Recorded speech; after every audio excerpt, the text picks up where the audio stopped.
Olá, minha irmã. Hoje é o 11º dia da nossa campanha, 12 dias de oração para 12 meses de vitória, né? E não só é o 11º dia, como também é o penúltimo. Amanhã estaremos encerrando. Espero que Deus tenha falado ao teu coração. Espero que este ano seja um ano diferente na sua vida e um diferente para melhor, que você possa crescer, que você possa amadurecer e que você possa desfrutar, né, das promessas que Deus tem para sua vida, que você possa colher essas promessas, né? Que você possa estar na posição que Deus quer que você esteja e tome posse daquilo que Ele tem para a tua vida, porque Deus, Ele conhece o teu coração, Ele sabe os pensamentos que Ele tem para você, como foi dito ontem, né, na última palavra, e são pensamentos de fazer o bem, não é pensamento de fazer mal, não é pensamento de te ver sofrer, mas sim de te ver prosperar. Então que você tome posse dessa palavra e que esteja buscando a Deus constantemente, porque somente a presença de Deus é o que nos dá força para suportar as adversidades desta vida. E eu quero compartilhar com você uma passagem que se encontra no livro de Efésios, né, na carta que Paulo escreve à igreja de Éfeso, no capítulo 5, do versículo 8, que diz assim a palavra do Senhor: porque noutro tempo erais trevas, mas agora sois luz no Senhor. Andai como filhos da luz. Porque o fruto do Espírito está em toda bondade, justiça e verdade, aprovando o que é agradável ao Senhor. E não comuniqueis com as obras infrutíferas das trevas, mas antes condenai-as. Eu li aqui o livro de Efésios, no capítulo 5, do versículo 8 até o versículo 11, que é uma passagem a qual nós devemos meditar bastante, né? O tema do vídeo de hoje é colhendo os frutos da promessa, né? Então nós temos que olhar os frutos da promessa e colhê-los, mas como colher se nós estamos fazendo do jeito errado, vivendo de um jeito errado, indo para caminhos errados, né? Nós precisamos colher esses frutos, mas para isso nós precisamos estar na lavoura, né? E o que Paulo disse para a igreja de Éfeso, né? A partir do versículo 8: em outro tempo você era treva, em outro tempo você era ímpio, ou seja, você vivia fazendo coisa errada, mesmo sem perceber que era errado, porque quando nós éramos do mundo, nós agíamos como pessoas do mundo. O nosso conceito de certo e errado era diferente. Por quê? Porque para nós havia uma grande diferença entre um ladrão de balinha e um assassino, mas quando nós nos convertemos, aceitamos a Cristo, nós vemos que um erro é tão grave quanto o outro. Por quê? Porque são pequenas coisas que nos afastam de Deus. Então, quando a gente estava no mundo, nós éramos trevas, ou seja, nós não tínhamos a nossa visão aberta do que realmente era certo, do que realmente não era certo, do que agradava a Deus, do que não agradava a Deus. Existem milhares e milhões de pessoas que são pessoas corretas, trabalhadoras, que pagam suas contas em dias, que ajudam os necessitados, porém tá sempre ali finalzinho de semana na cachaça, tá ali bebendo com os amigos, tá fazendo isso aqui, tá fazendo ali, ou seja, a pessoa, o conceito dela de certo e errado se define nisso. Por quê? Porque ela pensa, não, mas eu tenho esse direito, né? Eu trabalho direitinho, eu pago as minhas contas, por que eu não posso sair final de semana para beber, né? Só que quando você se converte, quando você conhece a palavra, você começa a ver o erro nas pequenas coisas, né? Nós temos que consagrar não só o nosso dia ao Senhor, mas também a nossa vida, né? Então aqui Paulo está dizendo que antes vocês eram trevas, ou seja, antes nós éramos trevas, e quem é treva anda de acordo com as coisas do mundo, com os padrões morais do mundo.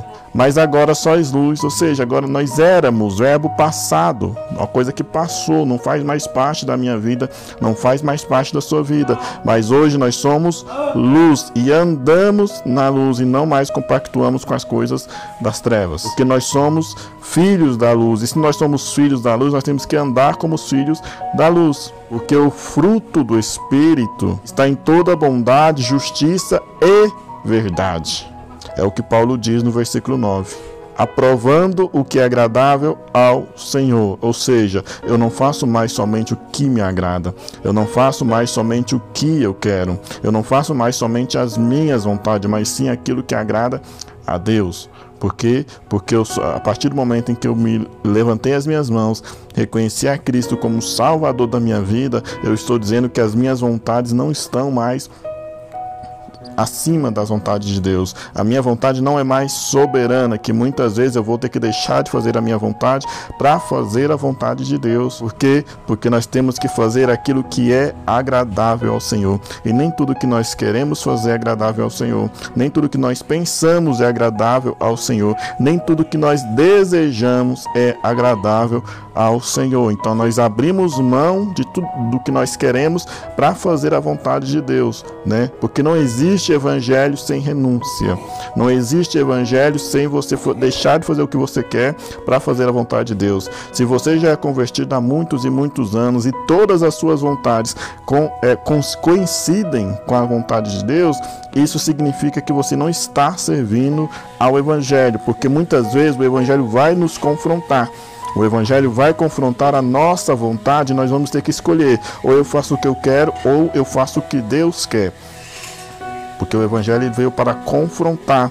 A própria palavra de Deus diz que Jesus ele veio para ser espada e não para trazer paz. Porque renunciar dói, renunciar machuca, mas muitas vezes nós precisamos renunciar. E não compactueis com obras infrutíferas, ou seja, coisas que não dão fruto, coisas que não edificam, coisas que não vão te levar para lugar nenhum. Não compactuei com essas obras, porque nós somos chamados para frutificar, nós somos chamados para dar frutos. E nós não só não devemos compactuar, como disse o próprio Paulo no versículo 11, nós não só não devemos compactuar com as obras infrutíferas, como também devemos condená-las. Como pessoas que andam na luz, nossos atos devem refletir a nossa fé.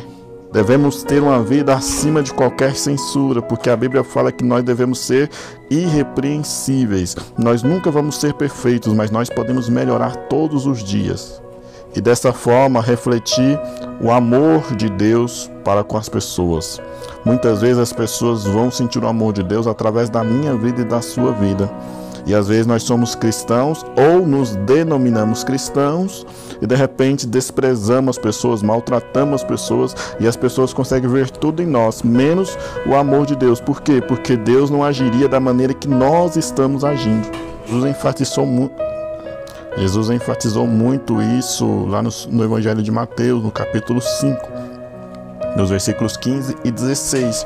Ele disse as seguintes palavras: nem se acende a candeia e se coloca debaixo do alqueire, mas no velador, e dá luz a todos os que estão na casa. Assim resplandeça a vossa luz diante dos homens, para que sejam as vossas obras boas e glorifiquem o vosso Pai que está nos céus. Ou seja, através da nossa vida as pessoas vão glorificar a Deus, porque elas vão ver Deus em nossa vida. Por quê? Porque é como está escrito: não se acende uma candeia, ou seja, uma luz, uma lamparina, e deixa debaixo da cama. Por quê? Porque não vai iluminar nada. Nós temos que ser luz do mundo, e para que através da nossa luz outras pessoas sejam iluminadas e as nossas obras sejam boas e as pessoas glorifiquem a Deus através da nossa vida. Você quer colher os frutos da promessa? Comece a viver para o dono da promessa, porque aquele que te prometeu é fiel. Muitas vezes nós preferimos outras coisas do que servir a Deus. Muitas vezes nós preferimos outros, nós estamos sempre escolhendo outras coisas, né? Nós não estamos vivendo o primeiro mandamento, que é amar a Deus sobre todas as coisas, né? Moisés, ele não escreveu dizendo amar a Deus junto com as outras coisas, não. Ele disse sobre, ou seja, por cima de tudo, acima de tudo, amar a Deus sobre todas as coisas. Então, Deus, ele é fiel a nós incondicionalmente. Se eu amar a Deus, ele é fiel a mim. Se eu não amar a Deus, ele é fiel a mim. Deus, ele não passou a me amar mais depois que eu me converti, depois que eu levantei a mão, depois que eu reconheci ele como Salvador da minha vida. Deus já me amava muito antes, e quando eu me converti, ele continuou me amando da mesma forma, porque o amor de Deus não aumenta e nem diminui. O amor de Deus continua o mesmo. Então, que nós possamos ser fiéis a Deus, que nós possamos colocar Deus em primeiro lugar na nossa vida, que nós possamos nos lembrar o que Paulo disse, no texto que nós lemos lá no início, Efésios capítulo 5, versículo 8. Lá no começo, lá atrás, lá no passado, nós éramos trevas, hoje nós somos luz. Então, se nós nos comportávamos como trevas, hoje nós temos que nos comportar como luz. Por quê? Porque nós somos o sal da terra e nós somos a luz do mundo. E são as duas coisas que fazem diferença no mundo, que é o sal e a luz, porque ninguém gosta de comida sem gosto e ninguém gosta de viver no escuro. Então nós estamos aqui para refletir e para temperar, que nós possamos servir a Deus com todo o nosso coração. Vamos orar? Senhor nosso Deus, agradecemos a Ti, Senhor, por mais um dia de vida que o Senhor tem nos proporcionado, ó Deus. Derrama sobre nós o Teu poder, a Tua graça e a Tua misericórdia, ó Deus. Abençoe, Senhor, a vida que está assistindo esse vídeo, ó Deus. Abençoe, Senhor, a pessoa que foi alcançada através desse vídeo, ó Deus. Que essa pessoa possa ter a vida dela transformada, ó Deus. Que essa pessoa possa colher os frutos das promessas que o Senhor tem sobre a vida dela, ó Deus. Abençoa, Senhor, em nome de Jesus, que possamos, ó Deus, todos os dias buscar pela Tua presença, ó Deus. Que nada neste mundo nos faça perder o prazer da salvação, ó Deus, como disse Davi lá nos Salmos, ó Deus. Abençoa, Senhor, a cada um que está assistindo este vídeo, ó Deus. Abençoe, Senhor, as nossas vidas e nos fortaleça cada dia para que nós possamos buscar pela Tua presença, ó Deus. Que nós possamos ter prazer na Tua palavra, ó Deus. Que nós possamos ter prazer em estar na Tua casa, ó Deus, te adorar, te servir, ó Deus. E que nós possamos ser o sal da terra e a luz do mundo, ó Deus. E que possamos nos lembrar, ó Deus, que nós não somos mais trevas, que hoje nós somos luz e que nós andamos na luz, ó Deus, e que estamos aqui para fazer a diferença neste mundo, ó Deus. Abençoe, Senhor, as nossas vidas em nome de Jesus, para que através das nossas vidas muitas outras vidas sejam abençoadas. Em nome de Jesus te agradecemos, em nome de Jesus. Amém. E se você ainda não se inscreveu neste canal, se inscreva, curta, comente, compartilhe com alguém e que Deus abençoe a tua vida.